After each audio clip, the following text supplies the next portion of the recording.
All right, let's rock and roll. What's up, everyone? Welcome back to another episode of the Cat Dad Show. Today, we're going to be diving into the mystical nature of cats and their connection with the realms after death. We're also going to explore more about the way cats think, how we can communicate with our cats, and ultimately how cat owners can build a more harmonious and spiritually connected relationship with their cats. To chat about all of this today, my special guest is Uta Luperts, the founder of Pets Points of View. She's a holistic healing coach for animals, a senior pet specialist, a pet death doula, and an animal communicator, and loves helping people deepen their connection with their pets. Uta, thank you so much for being here. Thank you for having me. This is so fun and so exciting that we get to talk. I'm super excited for this because a lot of what you know, I don't know. So I'm going to be learning with the audience. And I want to just kick things off by, could you tell us like what pets you currently have? Yes. So currently I'm down to 3. I have 2 old dogs, my little Chihuahua Pablo, who is a super senior, and then Gunnar, who is a Tibetan Spaniel. He's also a senior. And then I have a mystical, magical cat, my cat Esme. She is 6 years old, and she is a Maine Coon magic Ooh, mix. That's what I call her. beautiful. Yeah. Yeah. And just for those who don't know me, I'm not a fan of just having one cat. It just evolved after my other cat sent Esme along, and Esme grew up with Pablo, who is her father, her Okay. dog's father. Okay. So yeah. So she sometimes thinks of herself she's a dog, and Pablo certainly acts like a cat, I can say that. I love it. Uta, you describe yourself as a cat worshiper. What is it about cats that you find so mystical? That's a very profound question, actually. So I feel that we cannot manipulate cats like we can manipulate dogs and horses or other mammals, right? And I call myself a cat worshiper because I really serve my cats the way they need to be served. They have certain preferences, like about food, about sleep, about play. And I found that they actually see things that are sometimes invisible to us. And Mm. I don't know what that is. I mean, sometimes when I do animal communication sessions, I know what it is. But there is just something where I say, dogs are our friends and we serve our cats. Mm. Right. So there is, for me, there is just something, there is a reason they were worshipped in ancient Egypt. And my cats remind me of the fact very often. And I have actually, when we get further into our conversation, I have some interesting examples. So this is not just cute that I say that. Yeah. I really feel there a lot of cats. There is a cat, a they are aware of their divine nature much more so than many other mammals. That's my experience when I do end of life work. That's my experience as an animal communicator also. And some cats don't, but many do. And when we can treat them with respect and reverence, they are totally amazing. And they are not as willing to fulfill my needs if I'm not anchored in myself, if that makes any sense. Mhm. And that's one of the things I love about cats. There are no pushovers, if you will. Right. And you're right. It's not just funny memes that cats, as we'll dive in and learn more, Yeah. there's actually good meaning from this. You talk a lot about the connection between cats and the afterlife. Can you share some insights or experiences that highlight this connection? I work with a lot of animals who are getting closer to the end of life, and cats and dogs are my primary clients, if you will. And what I have seen with is, say, with my cats also, is they often preview what it's like to be out of body. We know cats sleep a lot, not just old cats, right? And I think they're not just sleeping. I think they go, some go into a trance, some do mystical journeys, and a lot of them really preview what it is like when they're not in their body anymore. And Mhm. it is like, it's almost like a ballerina. There is no effort. And when I say all of these things, whoever listens to this, I'm not denying the fact that there is illness. I'm also not denying the fact that things hurt in the body. So they're not just, they also have bodies that fail, that hurt, that get painful, that get weak.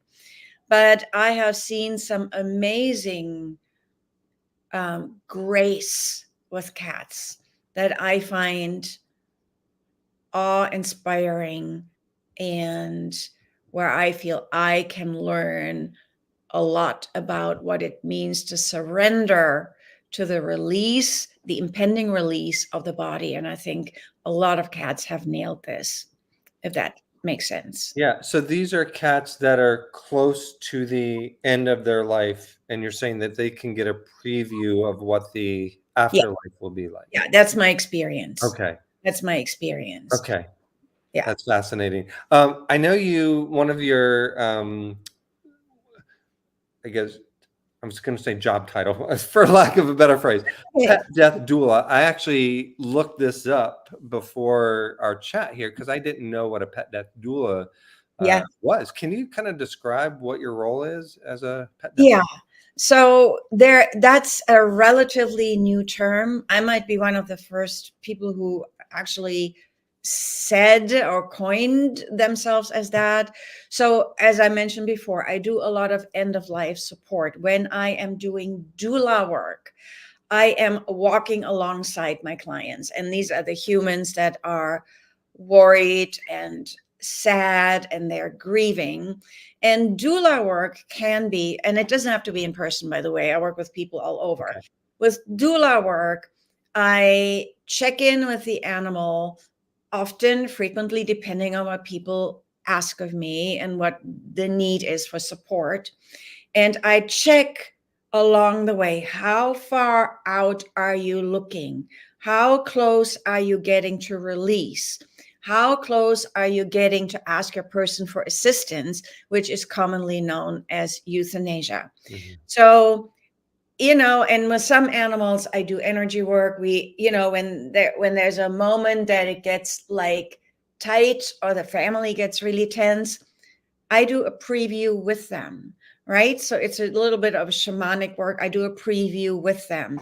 And the doula work is really that we look at these last moments, and they can be a few days, they can be a few hours, where I'm just there with them and go like, this is the step, take the next step, take the next step, and then you're free. Mm. Yeah. So it is a very close and intimate journey that I take with the animals and also with the human family, because our animals are so attuned to our energy and to our emotions. Yeah. And for a lot of humans, it can be very, very supportive. And not everybody needs this. This is just Mhm. something, that I instinctively do with my own animals. And this isn't just hovering, this is like, Mhm. okay, can I tune into where you are journeying? And then I do it with my animal clients too. And sometimes I do some remote work, like remote Reiki or something like that, Okay. to really dial it in and feel, so the separation of the spirit, soul, whatever people want to call it, happens way before they stop breathing. Mm. You know, Mhm. when we have a natural progression, it's not happening when they're run over by a car, Right. so they might have a premonition that, but when we have a sudden occurrence, that doesn't happen. But with like predictable illness outcomes as we know them now, like kidney failure or heart disease or cancer, I see that a lot. And then I can do doula work if it is requested. Okay. Yeah. Yeah. Yeah, it's fascinating because so I lost one of my cats last year. She was 20. She had illness. She had various ailments. And then when I finally brought her into the vet to get checked out, we were making pretty frequent trips to the vet Yeah. towards the last few months. When I Yeah. brought her into the vet, I didn't realize on that day that was going to be, the day I said goodbye. Yeah. So I was just kind of curious, if I had known you last year and Mia was still around, Mhm. and I wanted to have you help in that transition, what would that have even looked like if I didn't know like exactly how much time she had left? Yeah. So let me say I don't have a crystal ball where Mhm. I'll look at time. Yeah. Yeah. So what that would have looked like, I would have tuned into Mia. I might have given you some impressions of where I feel stress in her body. I would have given you some information about what she is feeling and what she is thinking, and potentially about wishes that she has. You know, some animals have very particular requests from their people. They might have assignments. Some people, like yourself, they find me after the animal has crossed over, and we can still do that work. Mm. You know, I do also a lot of work with animals that are already in the other sphere. And it's actually like calling, a certain psychic hotline, if you will. Mhm. And we can retrieve information. They can share information with us about a lot of things. And especially before death, also after crossing over, they know us so well. They often know us better than our human partners or our human family knows Mm. us. And it never ceases to amaze me what I learn about the person from the animal. Yeah. Mm. And we are all programmed to say, oh, we got to be strong. We shouldn't, we shouldn't show emotions. I mean, like the sad emotions, and say, it's okay. It's okay. And then I say, is it? Is it really okay? They know when we are grieving. They know when we are sad. That doesn't mean we throw it on them. It doesn't mean they become our social worker to rescue us from grief, but they know how we feel, you Yeah. know? And I had cry sessions with some of my cats because I just shared with them, it's like my aching love for them. Mm. And they were like, they were sharing with me that I will be okay. And I'm like, I hope so.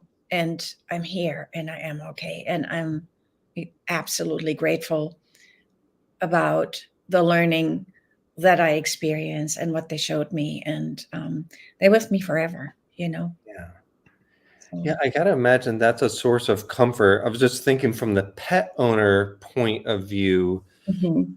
when I've had two cats pass away, and I mean, the grief just hit me Yeah. so hard, just Yeah. for a long time. And I can imagine having somebody like you there to help with that transition could be a source of comfort for the pet owner. But what have you seen in your experience? How has the pet owner benefited from just Mhm. you kind of helping through that transition? The main thing is you are not alone. Mm. I understand as best I can, and I am with you and I walk alongside you. And a lot of people say, oh, I'm so sorry, or it's not fair. There are all these things that people say to you, right? The magnitude of the relationship that you have with your animals, not many people understand it. Mhm. We have pets and they're cute and we grieve and whatever we do, but to really understand, there is a teaching in that for us about our own emotional hotspots, because death is something you can't reverse it. You can't undo it. So, and what I have found is that people who work with me, they are accepting of their emotions, Mm. but it is much less tense, much less stressful. And also, there can be, in the thick of this, there can be beauty. Mhm. They can be gratitude. It's an initiation. Yeah. And when you have someone who really understands what you're going through, who has been through the ringer, and I had many animals pass in my home, both dogs and cats. And when you have someone who is not your family member, but who really holds that space, you don't you don't fall into the black hole necessarily. And that doesn't mean everybody falls into a black hole, but it's a lonely journey, even when people say, "Oh, Scott, I'm so sorry this happened," because there is the buildup, and Mm. there is an illness, or there is a sudden diagnosis, and the real grayness, as I call it, the gray zone, where other people go on with their life, happens afterwards. Mhm. Yeah. When Yes. you go like, you're used to all of these things when you wake up in the morning, when you feed them, when they run around, when you play with a wand with them, or whatever you do. And I often say, after anybody actually crosses over, the molecules of the universe realign, right? And Mm. when this is an immediate situation, it is so powerful, it is so deep. And most people want to fix that for you. They Mm. want to make you feel better. And the intention is noble. I don't want to make anybody feel better. I want you to feel what you feel and honor the sacredness of your love and your grief. I'm not trying to sell a Disney movie here to anybody, right?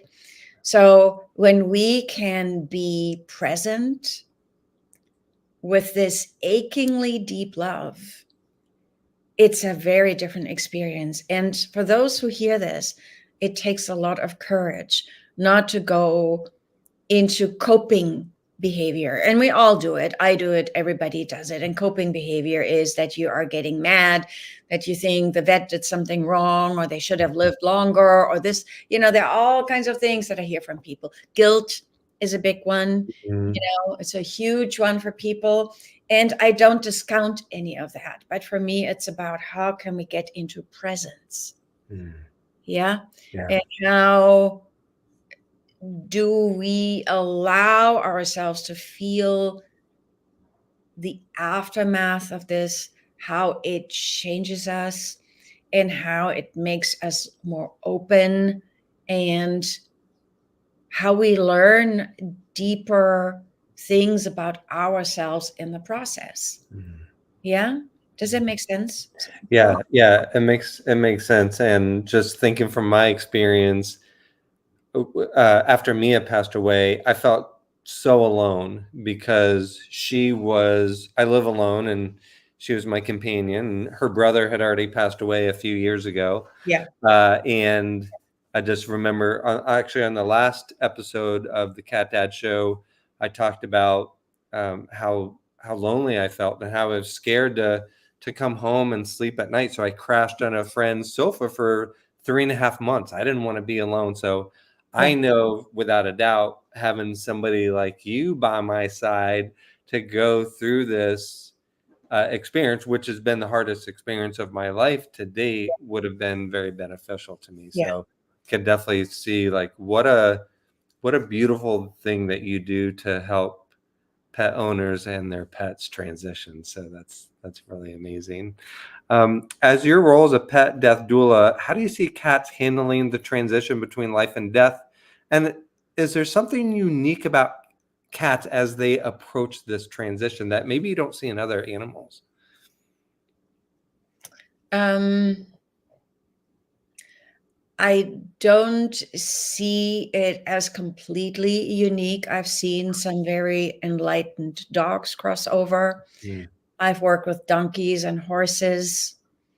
So I think one of the differences might be I call cats are natural meditators. Mhm. So, You know, I I've seen cats just go into a more illuminated sphere.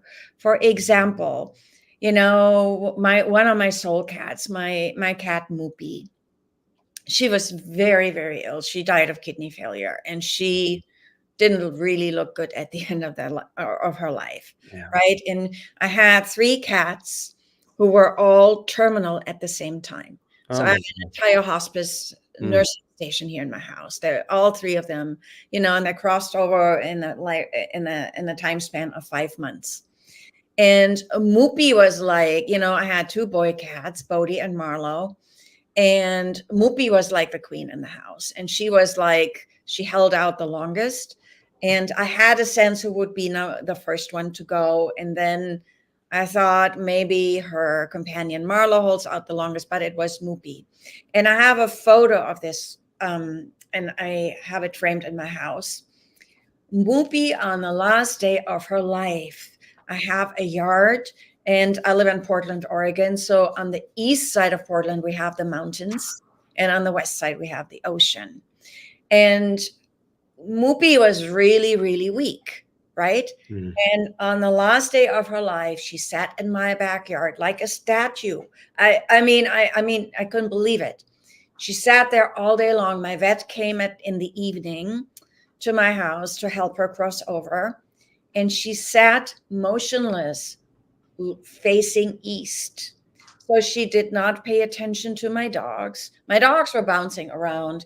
I kept checking on her, and Mupi was just like a goddess, facing east. Right. And then when my vet came in the evening, she was like, okay, there's her. mm, All right. And I said to my vet, you know, we probably want to sedate her in the backyard because, as you probably know, prior to euthanasia, a vet injects a sedative or a mhm, cocktail of pain medication in a sedative. And so we went into the yard, excuse me. And so just her entire demeanor, you know, and I worked with another cat, you know, one of my favorite cats in London, who was super ill. He had intestinal lymphoma, and he didn't sit like a statue, but he was also in this absolutely serene space while everybody else was like scrambling around him. He worked with an oncology team. This person was absolutely amazing with him, but he was also like, okay, you know, I could die on my own, but if you must, you can do what you need to do to feel better, right? And there was just this energy around him where he totally surrendered, you know, and he also didn't look that good at the end of his life, you mm, know, and he was weak. And there was the progression that we see in the physical body when a cancer takes over, or in Whoopi's case, when the kidneys just are totally shot, right? But there was just this where she was just sitting there all day, and she didn't pay attention to me. She didn't pay attention to the dogs. The dogs somehow walked in a huge radius around her, you know, and my dogs, they like to sniff and they like to come closer. They didn't do any of that. So she very much had this thing around her, this bubble where she was just facing east all day long. And I took a picture of that, you know, and it is just one of the most incredible things that I experienced with one of my own cats, mm, right?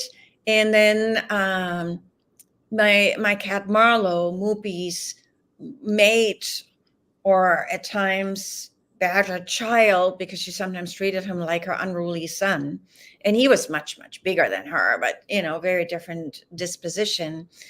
And Marlowe, for his entire life, was a very, very shy cat, you know, the most gorgeous cat in Portland, I always say. But nobody knew it because he wouldn't show himself to people, or, mm. you know, you had to visit Miles for 10 years and then he maybe made an appearance, you know. And I'm like, okay, dude, you do you. It's fine. It's fine. And he also was in this absolutely serene space leading up to his death. and he had cancer, Mm. right? And only the last, and I had some remedies that I used here to make it a little bit more easy for them.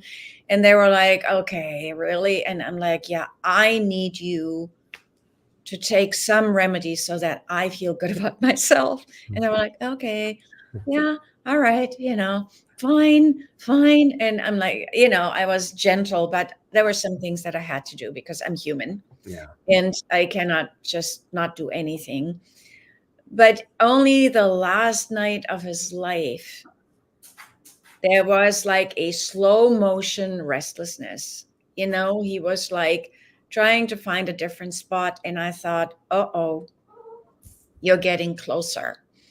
And then the next morning, he woke me up, he meowed, and I had to actually leave to go to an appointment. And it was a short one. And I had a moment of, should I not go? Mm. And I thought, no. This is okay. And he chose his favorite corner in my bedroom. And when I was getting ready to leave, I checked on him.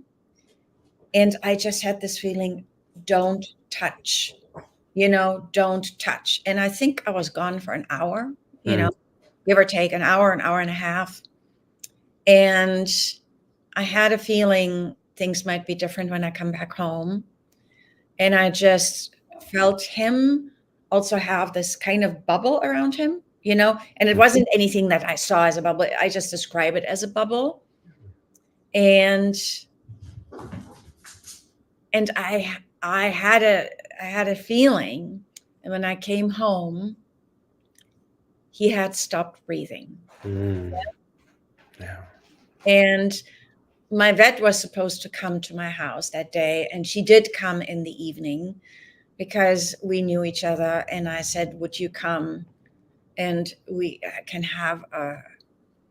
can honor him, right? And Moopy sat vigil next to his body the entire day. So there was just something absolutely incredible about this. And she just sat vigil all day long. And then we got him out in the evening, and I just had a very clear sense that I wasn't supposed to touch the sacred site where Mm. his body was, for the day. And also the dogs didn't go in, Mm. that was just, there was this thing. And these are just examples that are close to my heart because it Right. happened in my home. Yeah. Yeah. Yeah. Thanks for sharing. Beautiful story. Does the bond between a pet owner and the animal continue into the afterlife? And if so, how do we nurture that bond? 100%. Mm. 100%.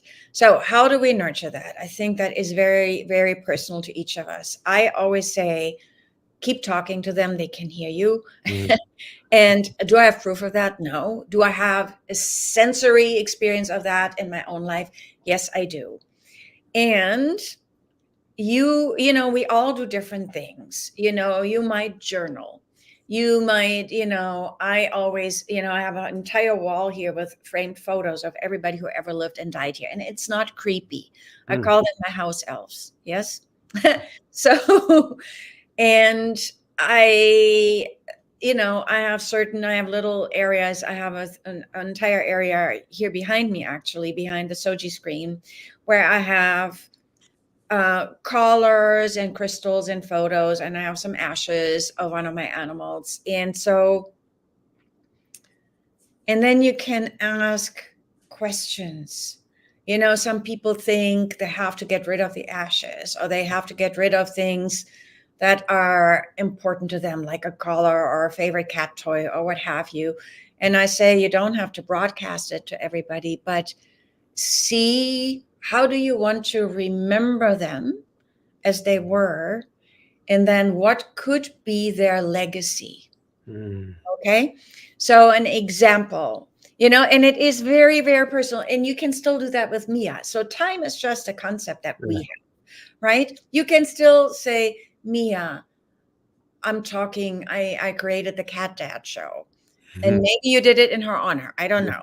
Mhm. You know, and um would you like me to share something? Would you like me to do something? And maybe this podcast is um a tribute to how your life was altered forever because of Mia and Yeah. then her companion, Yeah. right? Yeah. Um, my cats brought me a project, which is my cat Esme, and Esme is actually not a project, but I thought, okay, when they were all, getting ready one by one, I thought, okay, my friends wanted to hook me up with rescue cats because I'm very active in the rescue community, and I said, no, I'm grieving. I need space, and my dogs also need to adjust to not having the cats around.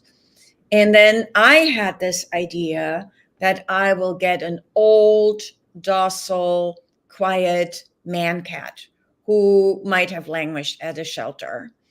And, and people had all of these nice suggestions. There's a cat who needs a home here and there. And I'm like, no, no, no. Let me see. And I had this vision or idea of what I wanted to do. And then one of my dear rescue buddies sends me a Facebook message and says, "Oh, I have a kitten." And I'm like, "No." I'm not doing a kitten, and kittens Right. need a companion. And then she goes like, "But she's very special." And I'm like, "La la la la la la la." And I'm like, "No." And I do kitten adoption consulting and say, "Kittens need another kitten." Don't ever do it. And then she sends me this photo and I'm like, ah, ah. And That did it. I mean, it sounds like really corny. And I knew her name was Esme before I ever met her. And she wasn't even local. I had to drive for an hour to another town. And there was just something about Esme where I just knew it. And I thought, I break all of my rules. Cat, sight unseen. It's a kitten. I might need to get her a companion, which I would have done for her, because it's not about me. It's about what does she need. And then she was sick when I met her because true to form, I get a sick cat. And she wasn't sick for very long. But Esme came and conquered with her own special magic and latched onto one of my dogs who became her father, my Chihuahua Pablo. Was it something that I thought would happen? No. Did I plan for this? No. Did I have a gut feeling or an intuition that I have to ditch my preconceived notions? Yes. And that's what I did. Yeah. I love that. Yeah, but you're right. Like I am putting on the Cat Dad show to honor Mia and my other cat that passed away, Nomar. Uh, No. you mentioned writing journal letters.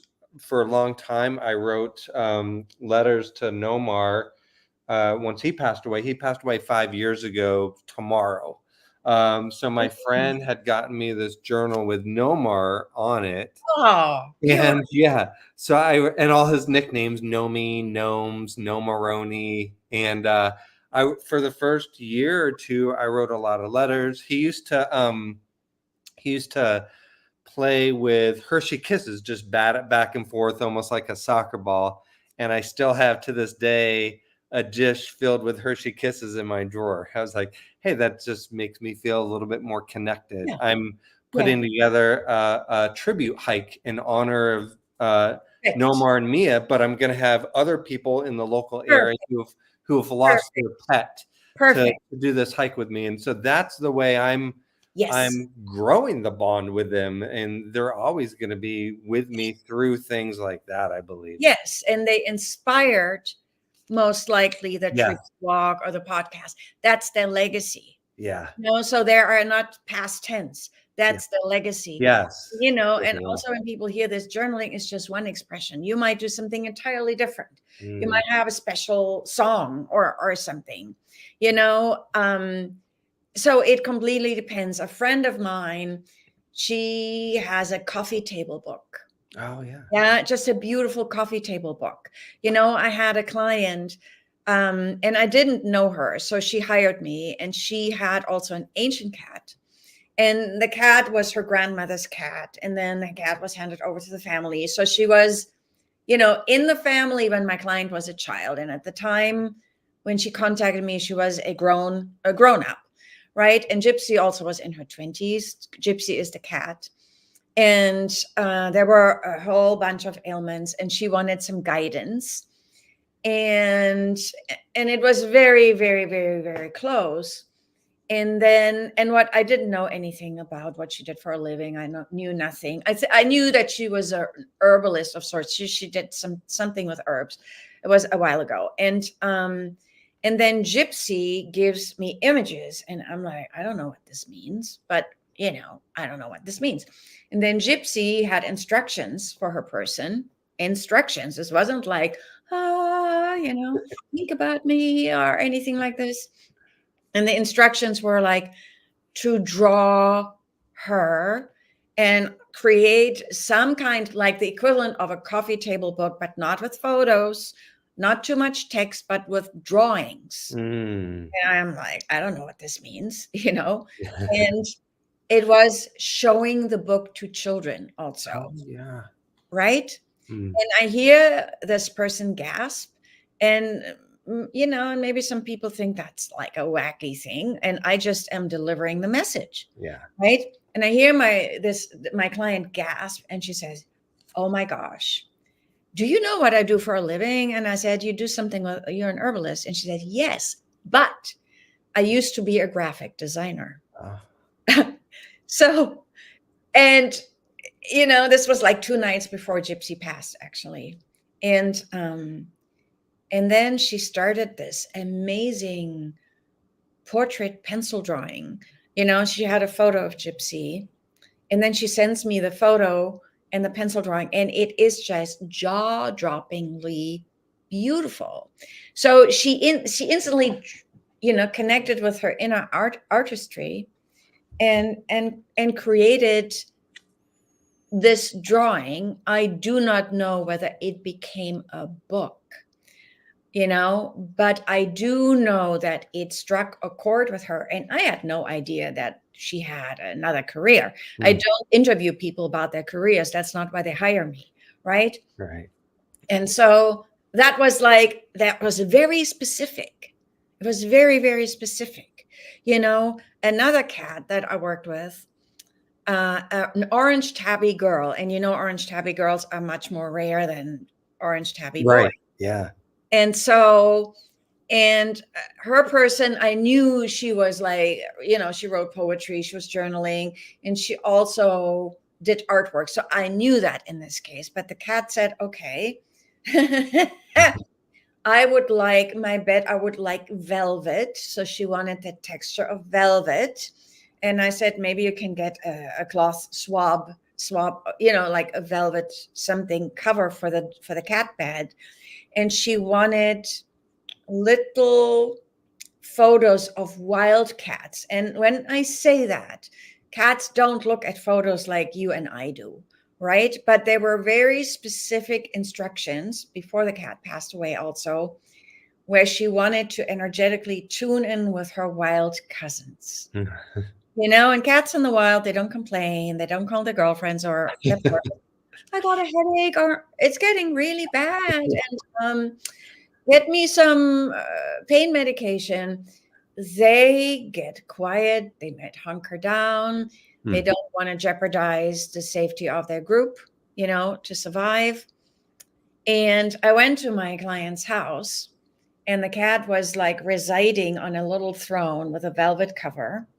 And then all around, she had, like, printed out some lions and some cheetahs and some tigers. And that was a situation where she did some watercolor drawings also, you know? Um, and you never know what the rituals might be. And some might be very mundane, like put my favorite toy next to me or leave me alone or whatever. But who comes up with these ideas? I had none of my dogs requested velvet, you know, or please print out the photos of so and so. But I've had cats who had very regal requests. Mm. And, I couldn't make this up. I Yeah. couldn't make this up. I couldn't. I don't have velvet in I have a velvet couch because I wanted a velvet couch, but Uh-huh. not because my cats requested it. Okay. So, I love that. and Yeah. in that, when we can do that, like we would do it with a human who we know has a favorite rocking chair or a favorite Mhm. pet or whatever, or a favorite last meal or something like that. There is so much love and devotion and beauty in that, Mhm. you know? Yeah. And the sadness and the grief. It can all be at the same table, as I say. Yeah. It doesn't Absolutely. don't have to choose between one or the other, Right. right? Yes. So Yeah. and for me, this is what I did. That wasn't an instruction that I received. Whoopi was a black cat. And I found an artist on Etsy and I created, I should have worn this now, but you know, I have a little pendant, an acrylic pendant, like a raisin where some of her black fur was raisined in. That's probably Mhm. totally, but I wanted her to be visible. I wanted to wear her. This is something that I did. I wanted to do that, right? Yeah. And yeah, so there are many things. And then I have some Bodhi and Marlo, Bodhi and Mupi. They're buried in my backyard Mm. because they, that have little graves. And Marlo was cremated because he never went outside. He would have called 911 if he had. Mm. Yeah, right. There's something green. People know it's fast, but I might not survive it. Yeah. So, so there's so many things. There's so many things, Yeah. and Yeah. time is really irrelevant. They're so close to me Mm. Yeah. always. Thanks for sharing that. Yeah, I appreciate that. Mhm.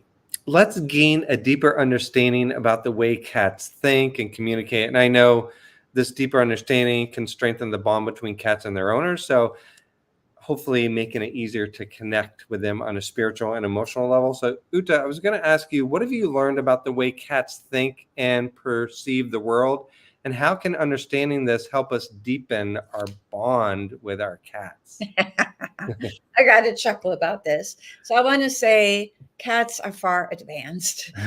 Okay. And that Yes. is the way of, their bodies are designed a certain way, but I see them move with grace. And I say they are natural born meditators, Mm-hmm. meaning they sleep a lot. So there is a lot of biological information about why they do what they do.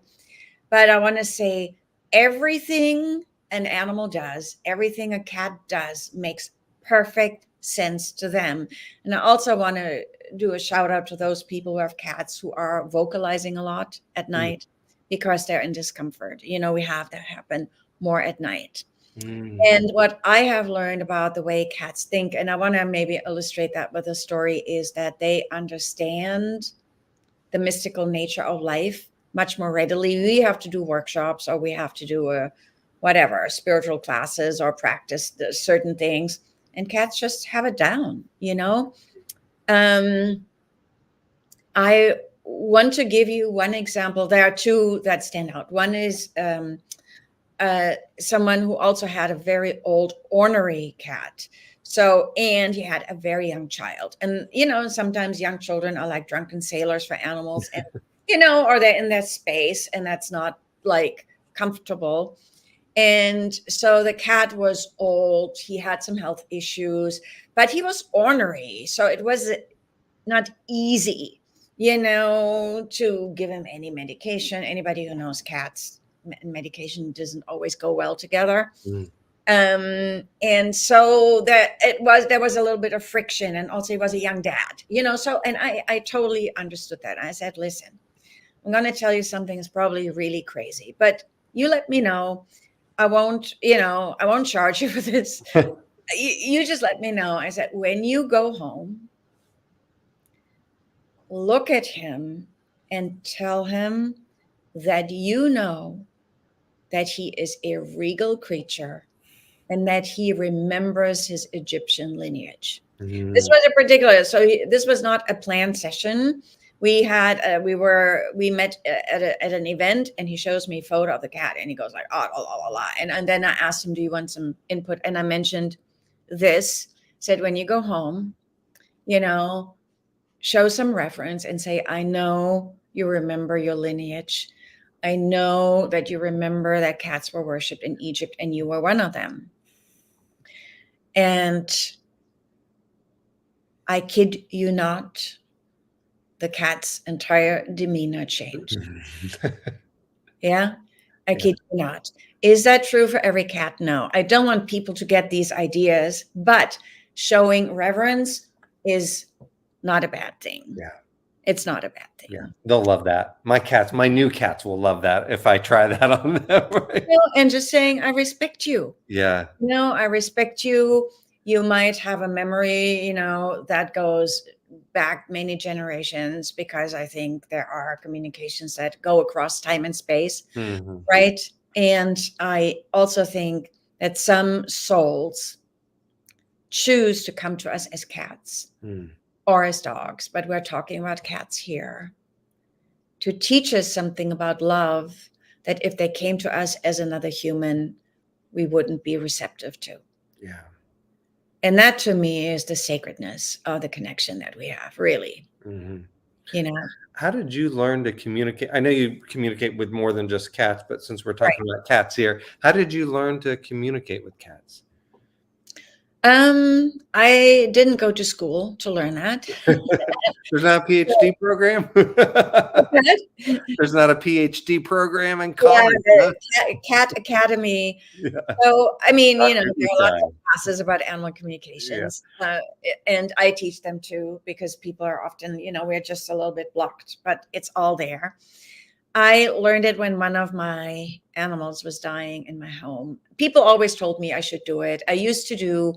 I still do it, but it's not on my website. I used to do psychic work with people. I used to do aura readings and chakra readings and all the things, and I'm still doing that if people ask me to.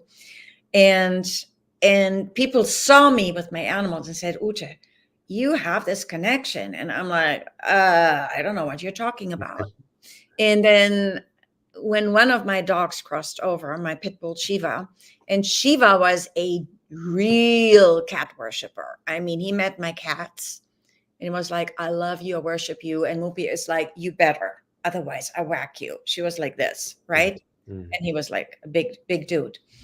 And so I learned to open or uncover this intuitive ability when my dog Shiva died and my cats were right by his side. Mm. They nursed him through that. And they were his doulas, both of the cats, because they both loved him, because he was so he was their disciple, if you will.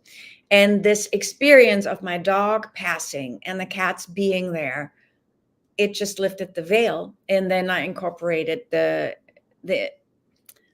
animal communication part into my work. I used to do rehab for animals for trauma, and I incorporated that into my work, and that's how it came into being. And then I learned that I knew it all along. And mind you, I had a lot of experience doing it with people. I just had a feeling, oh, with animals it's different. It's not. Yeah. It's just the challenge for a lot of us is to get out of our human projection and understand that they have different minds. Mhm. They have different instincts than we have. Yeah. Right? And to really understand they're not humans.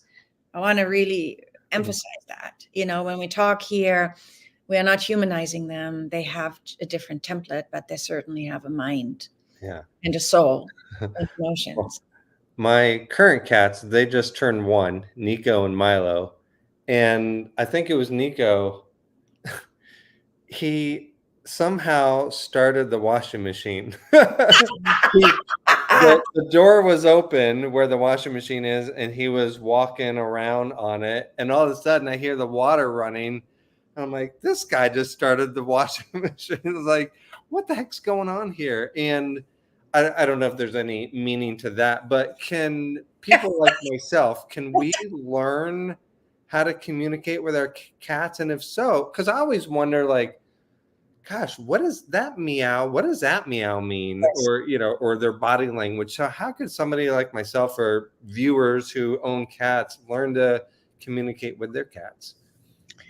So there are many ways to do that. The first is create a practice for yourself where you can become quiet. It can be prayer, can be meditation, can be dance, can be walks in nature. It can be driving your car with rock music. I don't care what it is. But I think the first step is to connect with our own well of stillness. And the second step is to invite information and to ask for permission to connect. I wrote a bunch of essays about that. I teach classes about that. And that's not a sales pitch, but a lot of us are like, blah, how do I do this? And we are conditioned in our Western culture to push energy out. And for me, communicating with animals and receiving information is a very receptive process, and sometimes it takes not knowing what it means, but staying connected and not going like, that kind of energy. And animals go like, whoa, Right. don't, so it takes practicing stillness in any way that is appropriate, depending on your belief system, and asking for permission. So we're asking the cat for permission? Oh, yeah. What does that look like? We say it out loud? You can, or you can think it. Think I it. I was just saying, may I? May I? Okay. May I? And then you feel the energy coming towards you or not. And then do you have questions? And a lot of us, when we ask questions, we expect an answer. It's not necessarily how it goes. You might, depending on how you perceive things, some people feel things in their body, some people get words, others get images, others get colors. So see what is one of your primary channels of perception. When you read books about animal communication, it's all words, and I use words now also, but my channels of perception is I get words, I get images, I get body sensations because I work with sick animals and I feel it in my body. What is your way of perceiving? Do you see with your hands when you touch them? Do you see it when you close your eyes? And if you hear words, they will be in your own voice in English. That's how our brains are wired. There won't be meows in your head, right? And then trust your intuition. And the advanced version is get out of your own way, meaning what are your emotional needs, desires, and expectations? And those are all things that can be studied in a more structured way to really trust your intuition. Yeah. Yeah. And, people think only a select few know how to do this. I have a lot of experience doing this, right?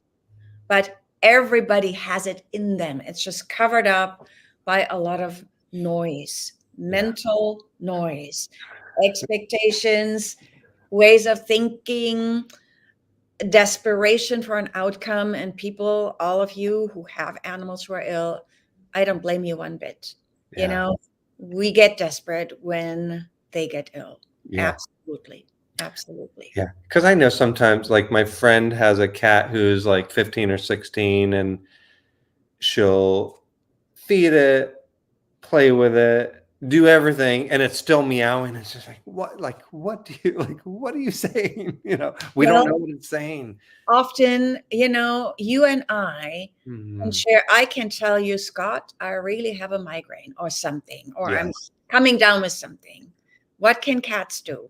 They can scratch, they can hide, they can eliminate, and they can vocalize. And I always say, when there is a persistent vocalizing, meaning it does not stop, Mhm. and they are in the demographic, it's not always when they're older. We have also Sure. younger animals who get ill, right? Yeah. But when there is a meowing, meowing, meowing, it doesn't ever stop. Most likely, there is some kind of discomfort or Mhm. stress. Mhm. Yeah. And So, cats are good at hiding that sometimes. Cats are good at hiding that. yes, Yeah. yes, because out in the wild, if Mhm. you make a lot of noise when you don't feel good, you won't survive, Right. Yeah. right? Sometimes they might see, if they're indoors, they might see a cat outside and it's super stressful, Mhm. right? So there are many reasons for that, but usually there is a reason, and we need to do a little bit of detective work, Yeah. right? And discomfort sometimes also shows before we have a diagnosis or a label or blood work or whatever we do, or Mhm. Yeah. ultrasound or x-rays and all of the high maintenance things that we often do at the end of Sure. life. Yeah. Yeah, does that make sense what I'm Yeah. saying? Yeah. Yeah. Thank you. That's enlightening for me. I want to wrap up with this, Uta. Your mission is to create more enlightened partnerships between humans and pets. What advice would you give to cat owners looking to build a more harmonious and spiritually connected relationship with their cats? The first thing that comes to mind is look at their beauty Mm, and be grateful that you can share your life with these divine creatures that are so different. And so many cats are also misunderstood because they don't show facial expression the same way we do, or the same way dogs do, right? And more harmonious is to just get into connect with that space in you where you feel grace, where you feel beauty, and where you can feel genuine gratitude that these incredible beings decided to domesticate themselves to help us out. right. Yeah.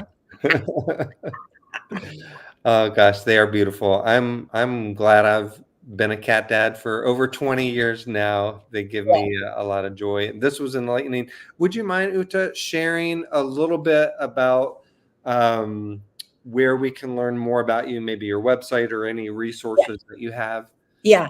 So I have a website. It's pets point of view dash dash dash dash. Okay. And if you have a chance, maybe you can put that in the comment section when it's on YouTube, that people can click on it. That would be awesome.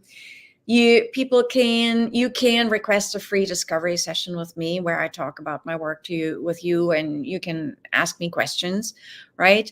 I also teach classes. I have a class coming up. I have a free presentation coming up where you can Oh, just September 7th I do a free thing. It's called The Wisdom of Animals, where you can join me and we talk about the spiritual and the other things that we share with animals. That's September 7th. It's also listed on my website and it's free. And then there's an animal communication class coming up on September 20th. And it's several evenings over a few weeks where people can study if they want to. But you can find me on Facebook, Instagram, YouTube, TikTok, all of all these the channels. places, all of these places. But my website is pets point of view dash dash With a dash. dash, yeah. Yeah. I'll make sure to link up everything here in the comments on YouTube and in show notes on the podcast. Uta, thank you so much. I want to acknowledge the work that you're doing. I mean, it's especially what really got me is the work you do as a pet death doula, Mm. just helping with that transition, which is very beautiful and meaningful for a lot of people. Thank you for the work you're doing to help pet Mm. owners and to help pets, cats, dogs, horses, every type of animal you work with. And I really want to thank you for your time here. This has been really enlightening for me. I've learned a lot. I know the viewer has, and just thank you so much for your time. Thank you. It was wonderful to share Awesome. this time with you. Thank you so much, Scott. Awesome. You're And very thank welcome. you, and thank you for what you do also. Sure. It's Thank pretty you. amazing. It's pretty. Everybody watching and listening, thank you so much. And we'll see you on the next episode. Bye, everybody. Bye, everybody.